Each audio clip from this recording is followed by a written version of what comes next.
finally, we're gonna answer the question you've all been asking. Why does Decoded hate white people? Well, we don't.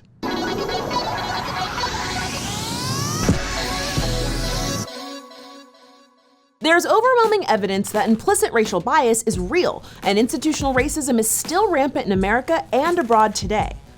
Whoa, okay, talking about oppression doesn't mean I hate white people. The problem is it's hard to get mad at systems and institutions instead of taking these conversations personally. When I criticize the school-to-prison pipeline, lack of police training, workplace discrimination, or our court system, some people don't want to hear it or think about it. Let's use preschool, for example. In a study done by the Department of Education, Black children make up 18% of the preschool population, but represent almost half of all out-of-school suspensions. Basically, while a misbehaving white toddler might get time out, a Black toddler is more likely to get sent home and have disciplinary action on their record. What does that say to you? For journalists who investigate these kinds of stats, they reach the conclusion that these suspensions are tied to teacher bias. In other words, teachers are more likely to see Black children as threats to their classroom rather than just kids being kids. And always remember, all toddlers are monsters. This is a huge problem. Does it mean that all of these preschool teachers are racist? Not explicitly so, but they have bias, just like all of us. And fixing this is even more complicated, including allocating tons of money towards teacher training, childcare resources, and a million other things. So let's check in with your feelings. Are you A, mad at the Department of Education for not training teachers better?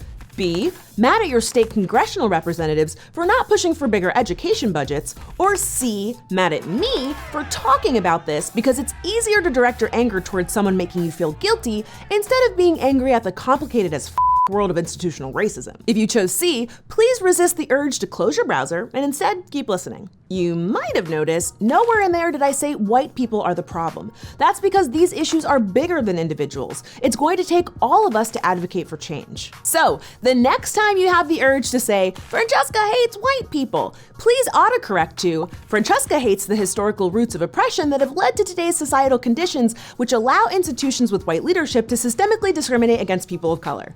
Easy peasy. It's clear that people who get mad about discussions of racism aren't actually listening to the criticisms. They aren't hearing the facts and stats. They aren't even directly disagreeing with research. Instead, they're disagreeing with the sentiment, things are bad for people of color and we need change. Why?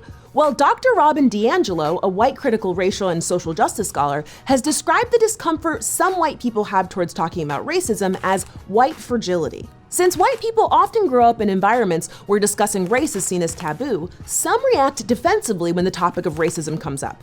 Dr. DiAngelo says this manifests itself as outward displays of emotions, such as anger, fear, and guilt, and behaviors such as argumentation, silence, and leaving the stress-inducing situation. I'd also add aggressively clogging someone's @replies on Twitter to that list, but that's neither here nor there. It's also hard to think about these issues on an institutional level, and because talking about racism automatically makes a lot of white people uncomfortable, they sometimes begin to think they're being personally attacked or blamed. Recent studies show that white Americans believe bias against white people is a bigger issue in our country than ever before. This, however, is simply not true.